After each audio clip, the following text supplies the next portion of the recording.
Indian stock market का performance आज अगर आप देखेंगे ना तो परफॉर्मेंस बहुत अच्छा लगेगा।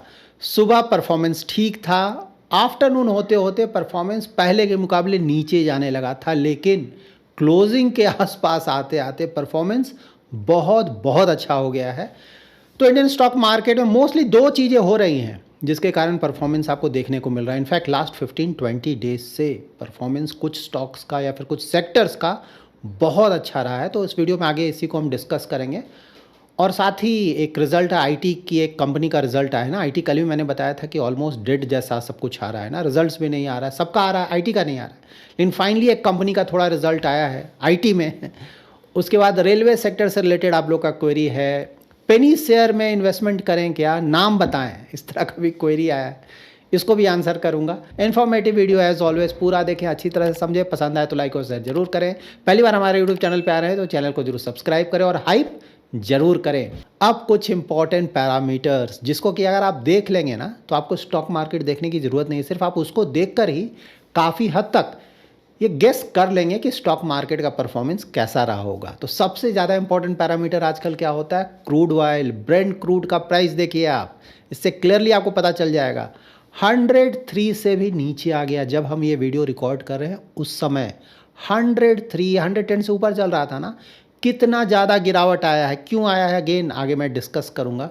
तो ये सबसे बड़ा फैक्टर है जिसके कारण इंडियन स्टॉक मार्केट्स में या फिर पूरे वर्ल्ड मार्केट्स में, इनफैक्ट सिर्फ इंडियन मार्केट नहीं, क्योंकि इसके कारण तो पूरे वर्ल्ड में नेगेटिव असर पड़ रहा था, तो सभी जगह बहुत अच्छा परफॉर्मेंस।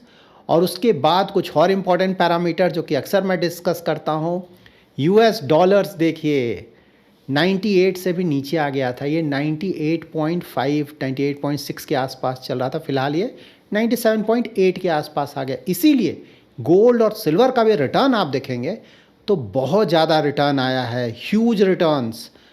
और उसके बाद देखते हैं हमारा रुपी डॉलर, तो वो भी पहले के मुकाबले अच्छा खासा स्ट्रेंथ आया है, 95 से ऊपर जा रहा था, अब ये 94.5 के आसपास आ गया है, वहाँ भी पॉजिटिविटी दिख रहा है।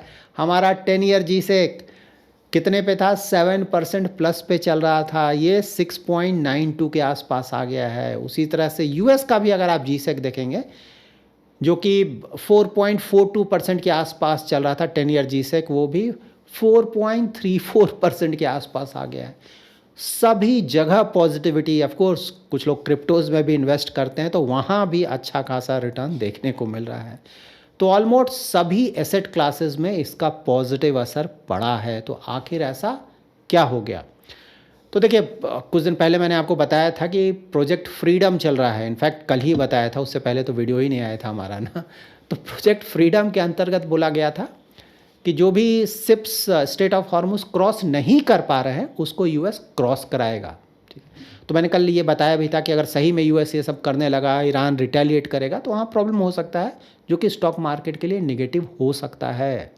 लेकिन यहाँ पे मैंने आपको बार बार बताया है कि ये जो लड़ाई चल रहा है, कोई भी लड़ना नहीं चाहता है, इसे मजबूरी में लड़ रहे हैं। यूएस बिल्कुल नहीं लड़ना चाहता है, ईरान भी बिल्कुल नहीं लड़ना चाहता है। ईरान इसलिए टिका हुआ है क्योंकि अगर वो थोड़ा भी झुकेगा तो डोनाल्ड ट्रंप और ज़्यादा परेशान करेंगे, इसलिए वो झुकने को तैयार नहीं है।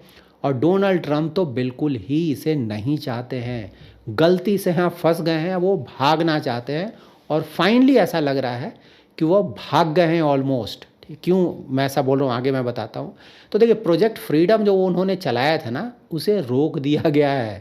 ठीक है, तो बोल रहे हैं कि नहीं, ऑलरेडी एक कंप्लीट और फाइनल एग्रीमेंट पे ईरान के साथ बात चल रहा है, तो उसको देखते हुए प्रोजेक्ट फ्रीडम को हम फिलहाल रोक रहे हैं। तो ये बहुत बड़ा पॉजिटिव न्यूज़ हुआ, क्योंकि इसी से डर लग रहा था ना कि लड़ाई बढ़ सकता है। और इससे भी बड़ा न्यूज़, यूएस के जो सेक्रेटरी ऑफ स्टेट है मार्को रूबियो, उन्होंने बोला है कि जो ऑपरेशन एपिक फ्यूरी चल रहा था वो कंक्लूड कर चुका है।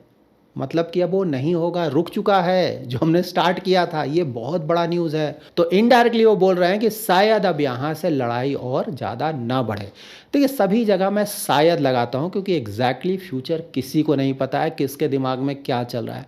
लेकिन अभी तक जो भी न्यूज़ आ रहा है वो पॉजिटिव आ रहा है और इसी का बहुत बड़ा पॉजिटिव न्यूज़ पूरे स्टॉक मार्केट वर्ल्ड वाइड के स्टॉक मार्केट्स अगर आप देखें ना, सभी जगह बहुत ज़्यादा पॉजिटिव असर पड़ा है।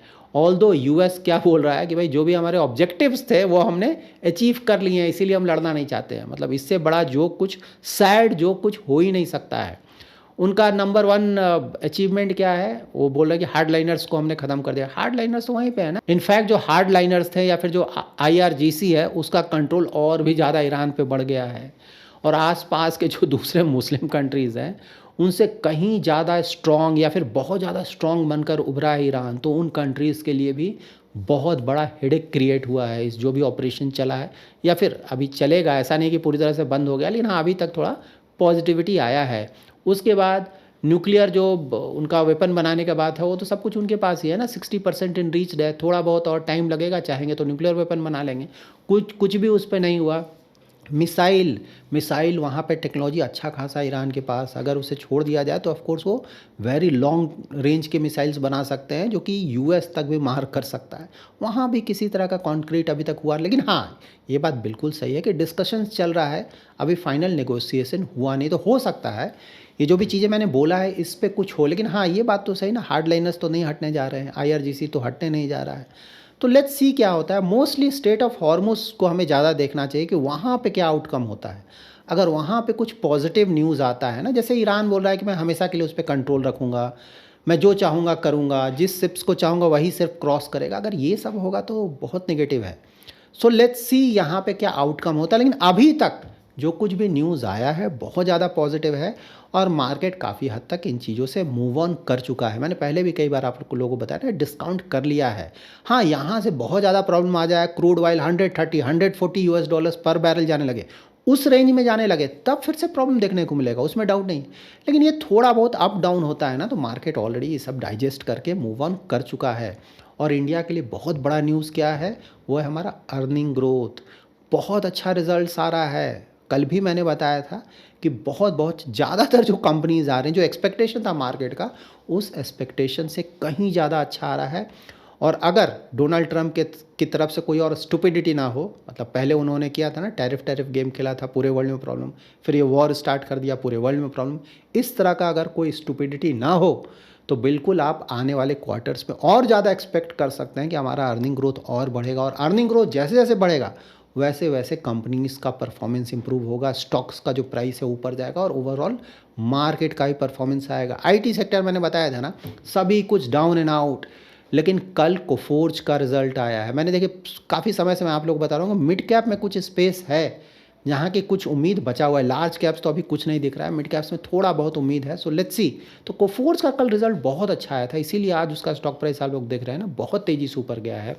रेलवे सेक्टर देखिए, कोई भी सेक्टर हो, इंडिया है ना डेवलपिंग कंट्री है, खासकर रेलवे, ये तो इंफ्रास्ट्रक्चर रिलेटेड है, तो बिल्कुल सेक्टर में कोई प्रॉब्लम नहीं है। स्टॉक लेकिन आपको देखना पड़ेगा, कंपनी एक तो सारे फंडामेंटल्स अच्छे हों जो कि मैं डिस्कस करता हूँ टाइम टू टाइम, वो सब आपको चेक करना पड़ेगा।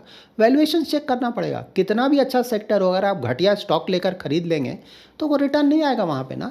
तो रेलवे सेक्टर में कोई दिक्कत नहीं है, सेक्टर बहुत अच्छा है रेलवे, लेकिन अगेन वहाँ देखना होगा कि कौन सा कंपनी आप सेलेक्ट करते हैं, उसका फंडामेंटल चेक करना होगा, वैल्यूएशन चेक करना होगा। अगर वो सब अच्छा है और लॉन्ग टर्म का इन्वेस्टमेंट होराइजन है, तब तो प्रॉब्लम रेलवे सेक्टर में नहीं होना चाहिए। लेकिन हाँ ध्यान से आपको देख कर इन्वेस्टमेंट करना होगा। आप लोगों का एक और इंटरेस्टिंग क्वेरी है, पेनी स्टॉक का नाम बताएं। देखिए हम तो अच्छा खराब किसी भी स्टॉक का नाम नहीं बताते हैं, पेनी स्टॉक का तो और ज़्यादा नहीं बताएंगे, क्योंकि वहाँ पे 100% लक होता है, शायद ही कोई स्टॉक अच्छा करता है। ऑफ कोर्स कहीं कहीं आप ना, अब 100 स्टॉक्स देखेंगे तो हो सकता है 100 में एक स्टॉक अच्छा कर जाए, इसमें कोई डाउट नहीं है, लेकिन 99 स्टॉक्स तो पैसा डुबाएगा ना।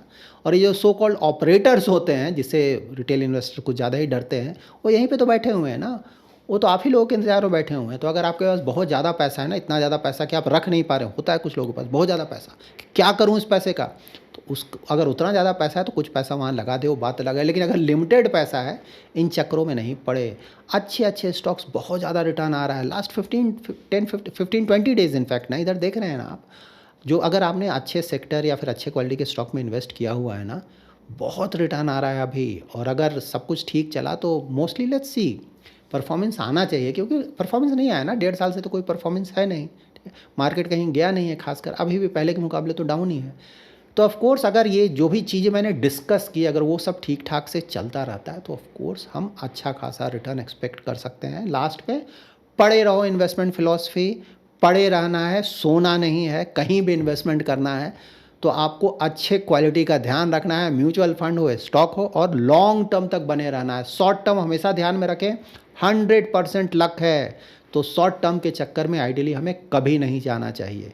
और दूसरे मार्केट्स के साथ अगर कंपेयर करें तो ये 15-20 डेज जो मैं बोल रहा हूँ ना, इंडियन मार्केट में जो स्टॉक्स हैं, कुछ स्टॉक्स वहाँ रिटर्न्स बहुत ज़्यादा है, क्योंकि डिफरेंट मार्केट्स में मेरा भी थोड़ा बहुत इन्वेस्टमेंट है। ठीक है, यूएस भी मैं देख रहा हूँ, चाइना भी देख रहा हूँ, ताइवान भी देख रहा हूँ, जापान भी देख रहा हूँ। ठीक है, यूएस में भी जो अर्निंग ग्रोथ है कंपनीज़ का कुछ ना बहुत अच्छा आ रहा है, तो वहाँ भी कुछ कंपनीज़ का परफॉर्मेंस आया है। नो डाउट स्टॉक का रिटर्न बहुत ज़्यादा इधर आ रहा है, लेकिन इंडिया भी पीछे नहीं है, यहाँ भी कुछ स्टॉक्स का रिटर्न बहुत ज़्यादा आ रहा है। इंडिया एज अ कंट्री बहुत अच्छा कर रहा है, फ्यूचर भी अच्छा दिख रहा है, तो उसको देखकर बिल्कुल लगता है कि इंडियन स्टॉक मार्केट का भी performance medium to long term में अच्छा होना चाहिए।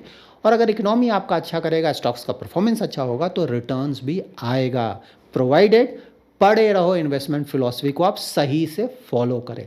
So that's it in this video. अगर आपको ये वीडियो पसंद आया है तो जरूर लाइक एंड शेयर करें। पहली बार हमारे यूट्यूब चैनल पे आ रहे हैं तो चैनल को जरूर सब्सक्राइब करें और हाइप जरूर करें। Thanks lot for watching.